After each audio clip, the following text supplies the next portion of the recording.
back over here. All right, Mary. Hi. I think we're live. Woohoo! Yay! Technology. Yay. Well, thanks for inviting me on. Yeah. Do you do this very often? Do it every Tuesday at 2. Oh, okay. Good. Yeah, I'll have to look out for it in the future. Yeah, we do a lot of things to anybody in the fiber world. So I don't know why this is showing that. I don't know why it's showing this thing on my whatever. Okay. We might need to cut that out somehow. But anyway, heck with it. Technology is technology. Yeah. So let's see who's on. I don't know. I know I see a few people coming on, but I hope I haven't messed this up.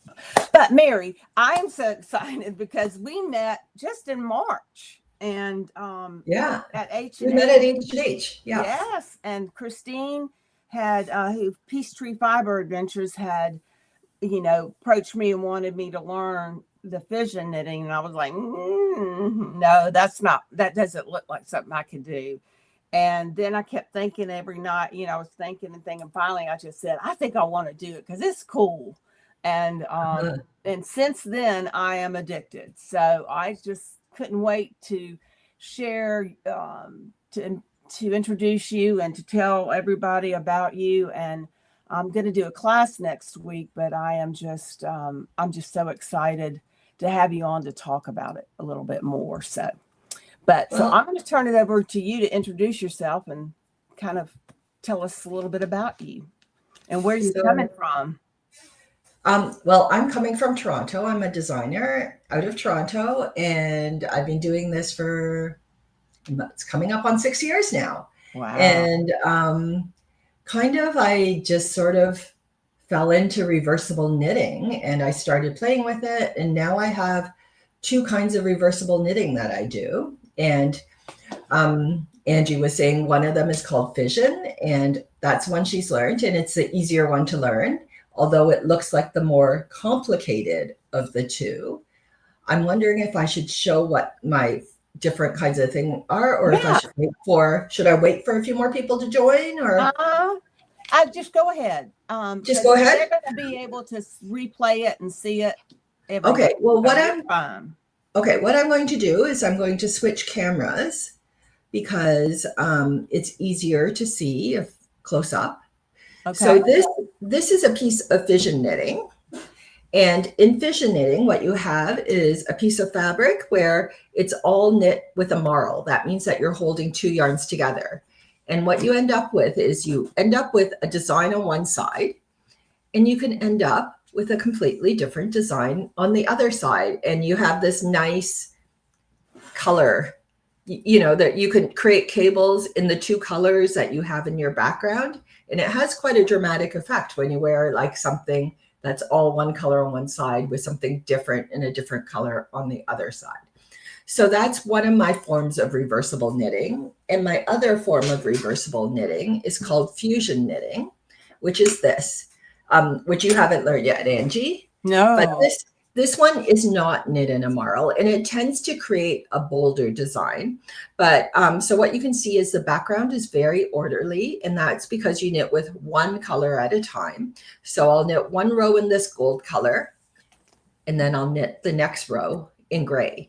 And the thing about fusion knitting is your design on one side is perfectly matched by the design on the other side. Wow. Yeah, so those are the 2 kinds of knitting. I wouldn't say this one's harder. It's a little harder to learn because it's just more knitting because you're knitting in the round when you are practicing it. Okay. Do you, what's double knitting? Is it similar to that, or is it a different? Double knitting is a little different. I actually would describe fusion knitting as double knitting on these tiny little strips, right? So where there's these cables in fusion knitting, there's another cable on the back. So it's actually extra thick, which gives a nice squish to the fabric, but it's extra thick where those cables are. And that's what double knitting is. In double knitting, you're forming 2 fabrics at the same time, one directly on top of each other. And that's why double knitting is really quite thick. Okay. I get that. Yeah. What do you like the best? Oh, I love them both, of course. I had to put Well, I think everybody says that. Well, you love the project that you knit most recently. right. I can't say I like one better than the other. Well, like I go through stages on them both. Yeah. They both present interesting challenges. Do you know what I mean? Like I'm more about what other things can I do with this? Like what can I try? And they both offer different opportunities. Right. So, yeah. I'm interested in the other one, but I'm too in love with the Fission right now. So I got to show mine off a little bit. So this is going to be I find this incredible. Like, I think you took this class in June, didn't you, Angie? Yeah. Like you've really done well with that. It's just so fun. I mean, marling, I didn't know how fun that would be. I didn't have an issue with picking up one and not picking up both. It was like, I don't know. And that's. Are you a continental knitter or are you a thrower? I'm a thrower. Yeah. And so, anyway, I'm in love. Now this will be a cowl and I've got to go look at the instructions on how to put it together, but I haven't blocked it. It just came off yesterday. I was bound and determined. Could have come off. Now, are you a pink girl? Are you pink? Like, are those your colors? These pink and orange I'm in love with. So I don't know why. Any type of peachy, orangey, I don't know what's happened because it never was. And then something came out and I'm in love with them. So, well, I never thought I would knit in orange. And then I was with a yarn dyer and we were trying to choose 4 colors or something. And she put the pink and the orange beside each other. And I just went, oh, like it was like magic. Like I could never knit with that bright orange on its own. But when it combines with pink, it's amazing. I mean, there's so many forms of the pink and little yellow and orange. And the orange is more dominant because it's like more of a, there can be a fluorescent look to it. I mean,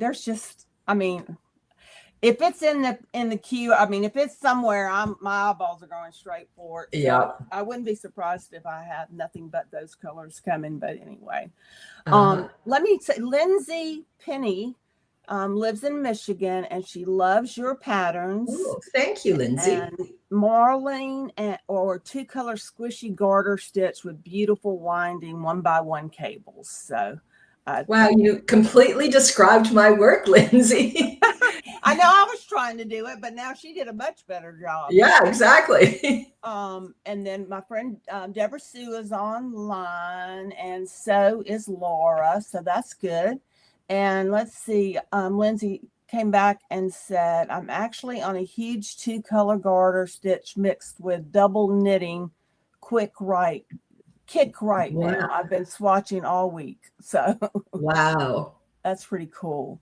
Do you want to show some of your other work? Sorry? You want to show some of your other work behind you, or? Sure. Well, let me start with this one then. Yeah. So your cowl is going to sew up into a cowl that goes on like this. Ah. Okay, so, and that you can flip this cowl around. If you turn it, you can show it, and it'll happen with yours too. If you flip it different ways, it shows the lines in different places. It mixes it all up. Okay. And it'll be a lot of fun. It's even more dramatic when you do it with the comet trails. So you'll have fun flipping this around, but this is really cozy. But the reason I start with this cowl is it's called the Flowing River cowl, and I consider it the easiest of the Fission knitting patterns. And I don't know if you guys can see the beginning of the chat, but there's a newsletter link that Angie has dropped in. If you can't see it, she can always drop it in again. But when you sign up for my newsletter, you get to choose one pattern for free. So you can choose this pattern for free if you want it, or you can choose this pattern for free. And there's one more that doesn't have cables because I know some people don't like cables. So you can choose that one if you aren't a cable person. But that is the easiest of the patterns. And I highly recommend, you'll have beautiful yarns that you can put together for this, right? Like you'll have fun choosing the 2 colors for that. So that's called the Flowing River. I'll just show you a few more of the, this is called, I'll just stand up and you won't get to see my face. I love that. This is actually, this was, I think, the first project I knit in Fission. Okay. And it's called Fraternal Forever. And it's because the word fraternal is like kind of brotherly. I feel like these 2 designs are related, but they're different, right? Like kind of like brothers are, like, you know, they have their similarities, but they're different. And I really like how dramatic it is that, you know, you have like a really strong, the color is sort of all over both sides of the fabric, but you can have high contrast, very different colors, and it shows up really well. That's beautiful. No, that's just, it's called Fraternal Forever. Okay, I'm writing that in. If you go on my Ravelry page, there'll be a bundle that has all the Fission knitting, so it's easy to find. Okay. I gotta say, so going on with, oh, I don't have the other one out. So after the Flowing Rivers cowl is the first in a series that sort of builds your skills, and the Flowing River is the easiest, and this is the one that's kind of the most challenging of them. So you have that design on one side, and then you have that design on the other side. Oh, right. So it looks like it's got 3 colors. Nope, it's just got 2. You know what? It's playing with your eyes because this side is just all green. But when you hold 2 colors together, it gives it a different effect, right? Oh, yeah. It's interesting how the colors work together when you have these designs, because you're essentially creating a 3rd color with the marl. Yeah. So, okay. So that is a little bit different, but a little more challenging, but the same thing, right? Yeah, but so if you get that package, it's called the Flowing Marls collection. Okay. It kind of takes you through all the steps, and it comes with some matching hats as well. So you can see that this motif here is the same motif on this hat. Oh, yeah. So it's got some matching hats that go with it. I'm going to be all bundled up by the end of this, but you can see that. Is that done flat or in the round? This one's done in the round, and it's not reversible. Okay. So, but you know, I didn't really think you needed that in a hat, the reversibility. Not necessarily. No. I'm going to show you this one hat. This is considered my most challenging project, and I don't recommend that you jump into this, okay? But this is why I started reversible knitting. Is I had a friend who had breast cancer, and I made her a hat with breast cancer ribbons on it. Oh, yeah. But really what I wanted to do was I wanted to write, and I don't know if you want me to say these words on camera, but I wanted to write, oh, is it reversed? No, I see it, girl. You see exactly what I've written.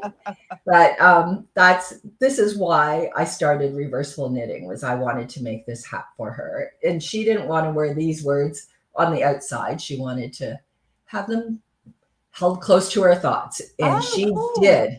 She kicked it. So I'm very proud of her. But yeah, that's a very challenging project, but that one's very, very dear to my heart. That's awesome. And I'll just show you this one, because I would say that this one is the one everybody falls in love with. Yeah, this is a baby blanket. It comes in a wrap, it comes in a scarf, it comes in a cowl. But this is called Secret Garden. And there's my garden on one side, and this is the fence that surrounds the garden on the other side. Oh my gosh. Yeah, it's my favorite. Difficult. You know what? I gotta say, the chart and the instructions are very long for that pattern, because that motif is very large. Yeah. But you know, when you were taking my class, Angie, I think what I emphasized was that the way I teach it, that you should read the knitting, you'll know in an instant if you've made a mistake. And I think that's kind of the key to knitting is finding out when you've made mistakes the second you make them, because they're easier to correct then. And so, you're following along in the pattern. And this is the thing is like, if you read the wrong row of the pattern, it's just, you'll know in an instant. It's like you're working one first side or second side, and you kind of, when you've got to slip, and then when you've got to knit through the back loop. So, And if your patterns don't match up with your work, you're reading the wrong row, or you've done something wrong, and you just deal with it right away. I did. So, I had to back it out. I had to rip out a few because I don't know what I did, but I got off somehow, and I saw it immediately, and it wasn't that much, and I just took it out and then got back right back on it. So it was cool. That secret garden blanket, I don't think it's a pattern you'll memorize or anything like that. Like, I think you might have gotten to the point where you were almost memorizing the one that you did. Like, you'll never memorize that secret garden, but that's okay. It's a project for when you're sitting on your couch in a bit of a Zen mode, and you just go for it. And there's been, it's a very unusual pattern. People go into it with a lot of fear, and I've seen so many beautiful projects come out of it. So that's awesome. Well, I wanted to let everyone know that you did you're giving 25% off on your patterns on and I put it in there, and I think we said up till September 30th.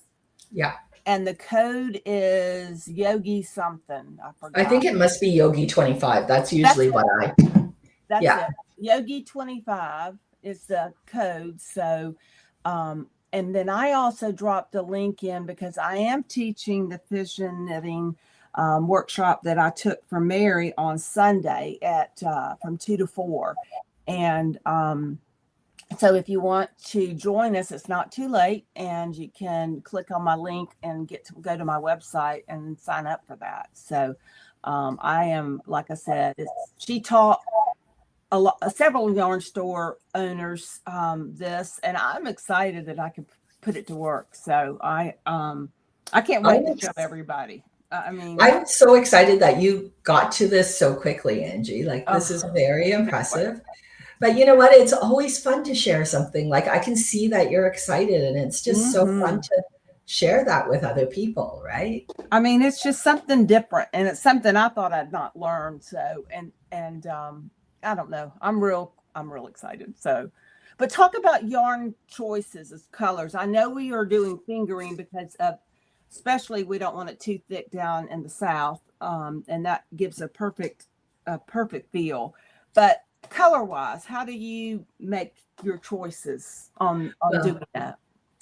I would say I almost always use solids. Like, there are a few like other things, like I love gradients as well, but those cables that I put on the fabric, you want them to really pop and stand out. And I find that like a nice saturated color is great for that, right? Like, if you put in a busy yarn, it just you lose the effect or the drama of the cable.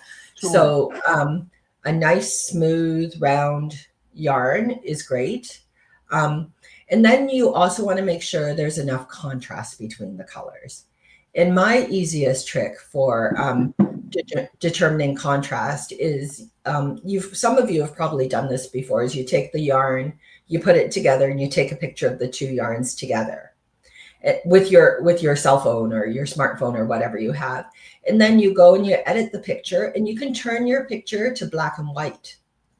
And if you can see enough contrast in the colors when the picture is black and white, you will have enough contrast in your finished project.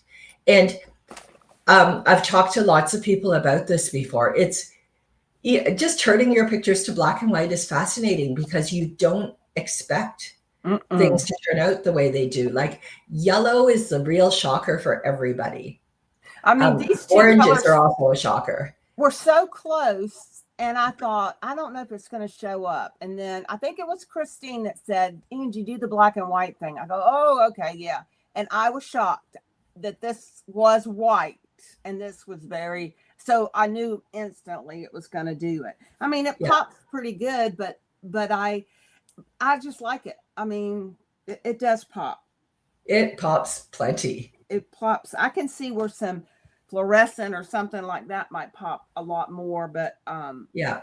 and white, obviously, and cream, but they've got to have a high contrast. They So. do have to have a high contrast, but consider this, like these are two blues. So like a lot of people would say two colors that are the same, like two blues wouldn't be high contrast, but because they're different darknesses, they call it value, but one's dark and one's lighter. You can get a really nice effect by putting two of the same colors together. I love that. And the marl looks so good too. Yeah, the marl looks really nice. I'm trying to think of what other ones I have where I have two, but I call this tone on tone, and tone on tone is, I think, probably one of the more elegant kind of things. Like it just feels so cohesive, right? But it still has the impact, right? So I really like that, and I really like. You'll see a lot of my work, like it has like a gray. I put a saturated color, intense color with a gray is one of my favorites. If it's kind of on the cool side, I usually put it with a gray. If it's a color on the warm side, I might put it with like an ecru, like a cream.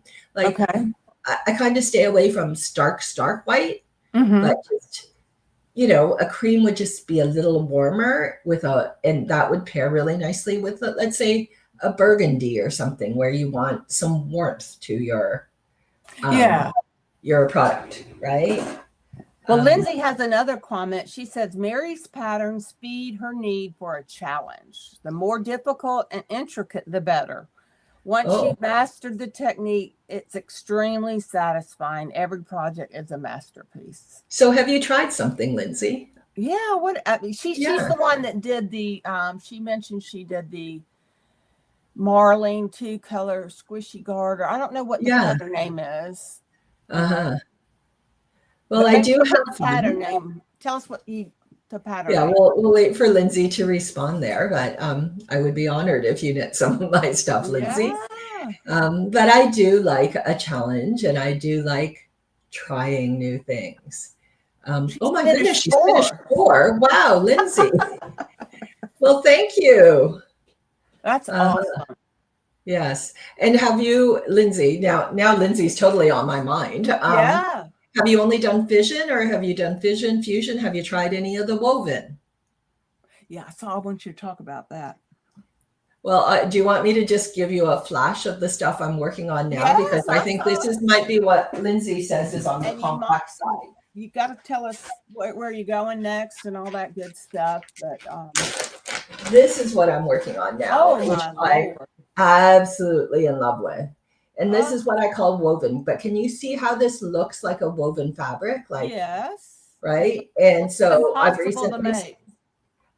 It looks impossible to make. Well, you know what? It's in test knitting right now. And I have to say I have the loveliest test knitters some of them who have done so many of my designs. But I put it up for test. They put it in, I'm seeing some gorgeous results. Oh, you did the honeycomb baby blanket. I love that one. The honeycomb motifs they were my first. So before I started doing this Fission stuff, I did fusion first, and the honeycomb was the first, might have been the first pattern I published. It was certainly one of the first ones I knit. And yes, I love the baby blanket. It's nice and soft. And I think after you it's a lot of my projects are a little tricky to start, but kind of it gets really mindless because it just gets so big that by the time it's like this big, you have it well memorized, right? She especially loves that there are no holes. Oh, that's great. That's true. Baby blankets shouldn't have holes. Little fingers getting caught in holes. Yeah. I'm making I have a little, what I call a hope chest for my future grandchild, whenever that may come.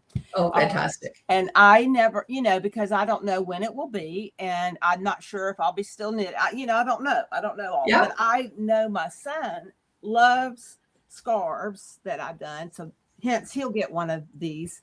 But I'm going to do a baby blanket for that because it is kind of special and will, blow him away to think I made it. So, okay. Can I ask a question? Yeah. So I have 3 kids in their 20s. I would never make the hope chest because I don't want to put pressure on them to like, do you know what I mean? Like, you know how some people are like, I want a grandbaby now. I don't want to put pressure on. I would love to see, like, have a grandchild one day, but I'm like, that should be their decision. But I know like other kids will say, oh, I'm definitely going to have a baby. Yeah. And then, I might be a little more comfortable making a hope chest, but. Yeah, he wants one. I mean, it's going to happen soon, but, not soon. It's going to happen, I think. He's not, that no. So, he's still working on his career and doing all that kind of stuff. Yeah.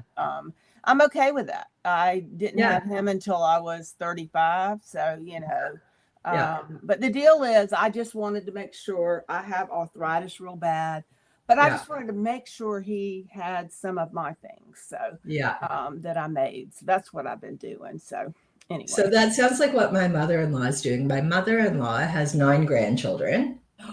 And for the oldest one's graduation, so there's 6 of the grandchildren who are really bunched together, and then there's a big gap, and there's 3 more. And so for when the oldest ones finished high school, for everyone, she knit or crocheted a massive blanket for them to take away to university. Oh, wow. And the youngest one, I think he's 14 right now, but his is done because she's really worried about her arthritis. Oh. So when she got those 6 done, she immediately started on the ones for the younger 3 because she said, it was really important to her that they each had one. And so there's a mistake. So she's just finished the youngest blanket, the one for the youngest, and it's got 2 pieces that are supposed to be sewn together, and one's like a foot longer than the other. So she calls me up and she goes, do you think you can help me fix it with blocking? I'm not sure. You never know. Some things you can block right out, but growing might not. Yeah. That's pretty cool though. Yeah. You know what? The blankets are pretty special to the kids. Right? Yeah, I think so. I really do. I made my one for his when he went off. It was easy, but it was funny because he still has it, but it's I could have made it bigger. I mean, he's 6'3", and that blanket wasn't that big, so I could have done it a little bit better. But anyway, so where are you going next? Any new things on the horizon for you? Are you going to any festivals? Are you going to Rhinebeck or anything? I am not going to Rhinebeck. Okay. Every year I kind of think, oh, should I go? I've only been once, and I will go again at some point. But this year it's just way too busy. Are you going? Yes, I'm just going with a meeting. I think there's 9 of us that are going to be in a Airbnb, and nice. And I'm just going to have girl time and do everything I can't think of.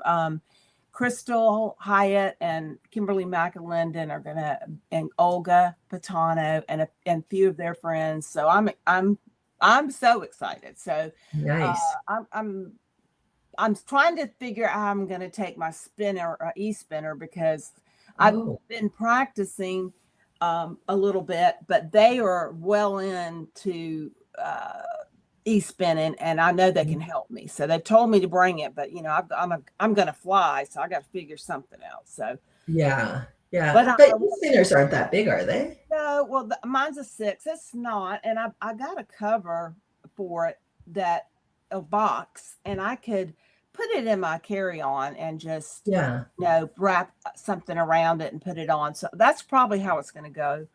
So I bought some fiber that is kind of cool. So I don't know. I don't think I don't want to use all that up, but I thought, what the heck? It's fiber. I'll buy more.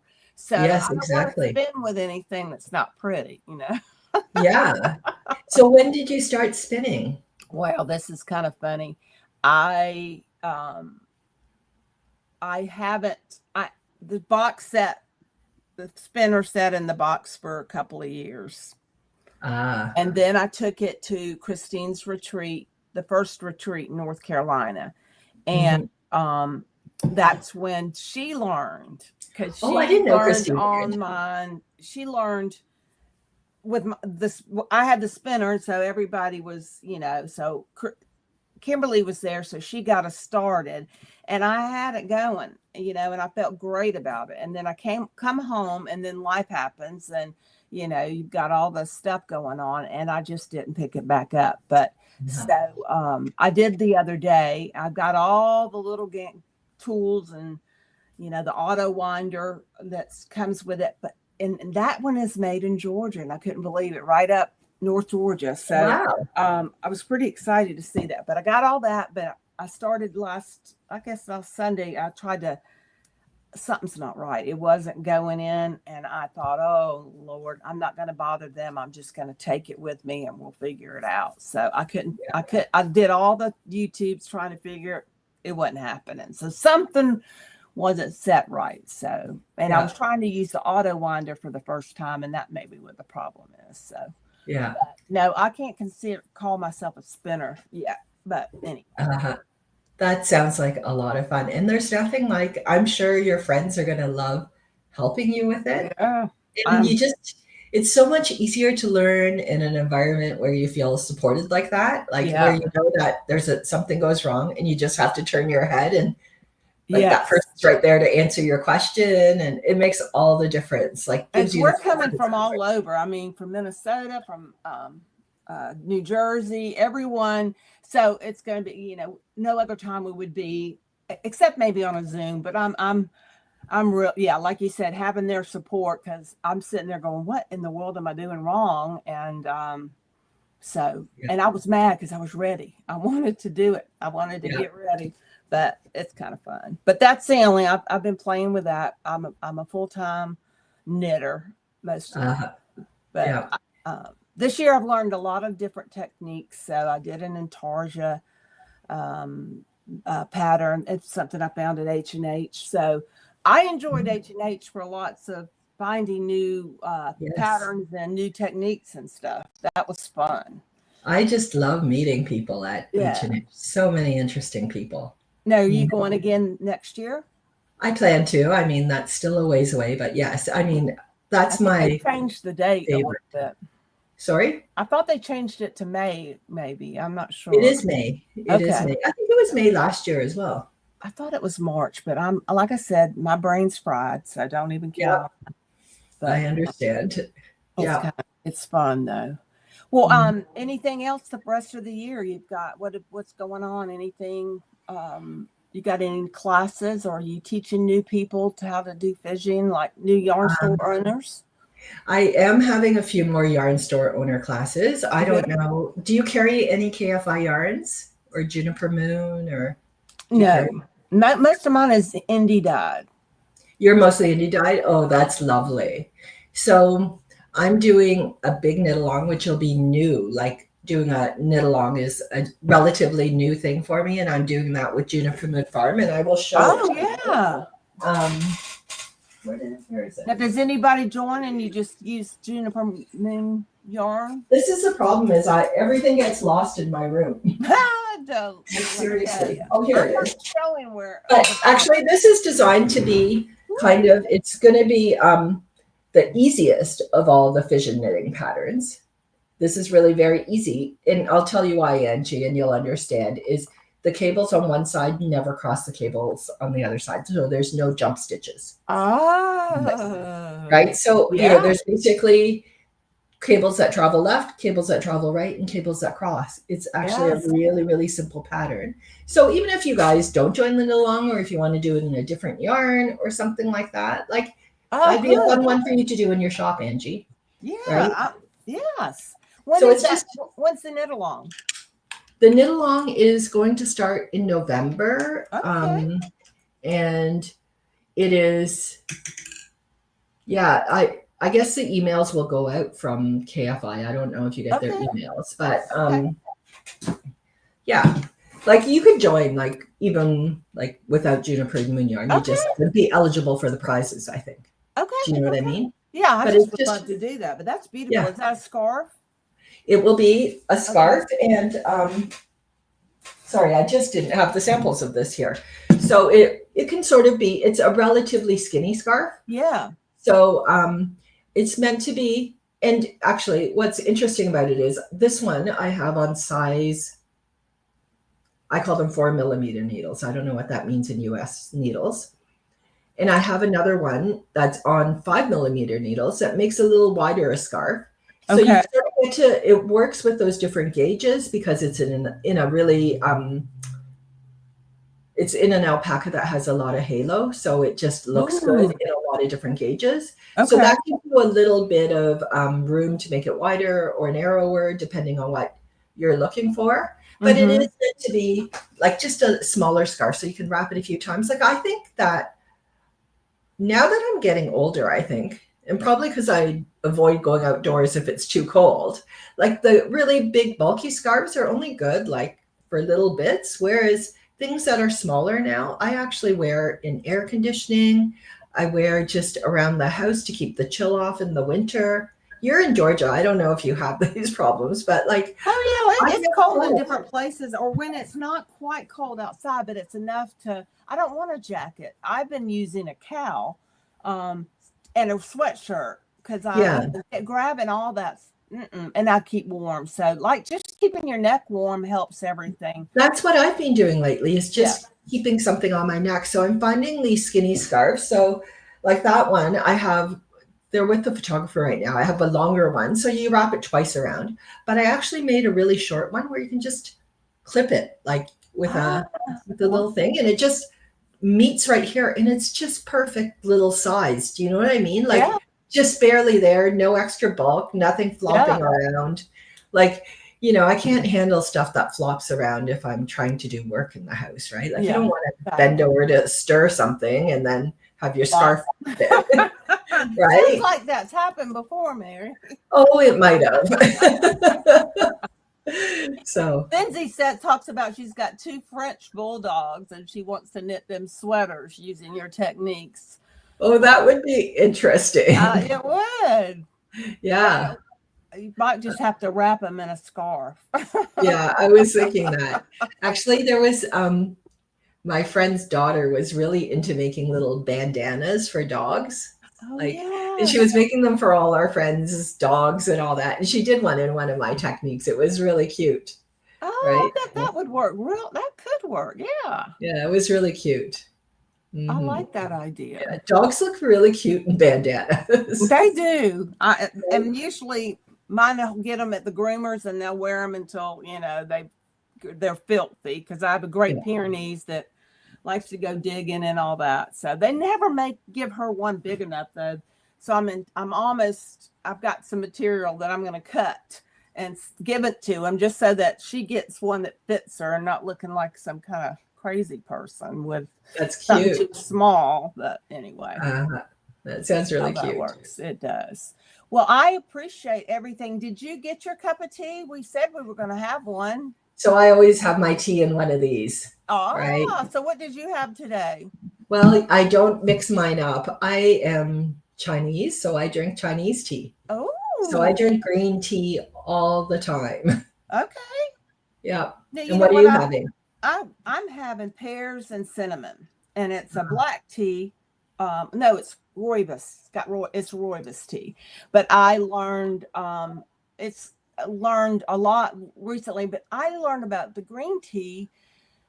I think I just had it at restaurants, and it Yeah. had been brewed so long that it was so bitter. And Yes. I just learned about no, this is how, and I had some and I love it. It was not, it was brewed a proper time and it's Yeah. not the bitter stuff that you think. Well, I remember getting it, a Chinese or I don't know, Japanese or Chinese restaurant. So I like green tea too. So Yeah. that's good. Yeah. That's awesome. I'm addicted to it now. Like I pretty much drink coffee until noon and green tea afterwards. Good. I Through my like two drinks. I know I drink a lot. I do have my 1 cup of coffee in the morning, and then, depending on the weather, what I'm doing, then I'm going to have tea. I've been doing some of the loose tea iced, which I've never done before, and it has been, this particular one, pear and cinnamon, is very good. That sounds really good. Yeah, and so I've been doing a lot of that, but I like black tea a lot. So it just depends on, I find them with different things, or I just by itself. But yeah, it's been fun. So I'm excited. And I've also found 2 new tea rooms that are around Atlanta. So I'm gonna go check them out and hope to do that before the end of the year. So I love going to tea rooms, but anyway, thank you so much, Mary, and great thanks talking for to the wonderful the info you gave us, and the handouts that I posted, and the 25% off, so people can go and get it. And like you said, if they sign up for your newsletter, they get to choose one of the patterns that's there. So the 3 there. So I hope everyone will look at this and think this is going to be, it's not hard. I did it. I'm so excited for you, and I did it, and I was shocked. And when Christine showed it to me, I said, "No, there's no way. What in the heck? How do you do that?" And then when I found out, I thought, this is a trick. So something that looks magnificent, and people will not believe you made it. So that's kind of how this will be. So if you still want to join the class, you can sign up for it until Sunday, because I can get everything to you pretty quick. So, but thanks, Mary, again, and good luck with your woving and tests. And I'm hoping that's something I can do too. So we'll see. Maybe I'll have classes for teachers again. Yes, I think that's very, very good. Very nice. I don't think I've ever seen that before. So thank you. Having fun. Have a great day. Bye-bye. Bye. Bye, Mary. Bye. Do we all just get off at the same time? Or I think it will. I ended the stream. Let's make sure I did it again.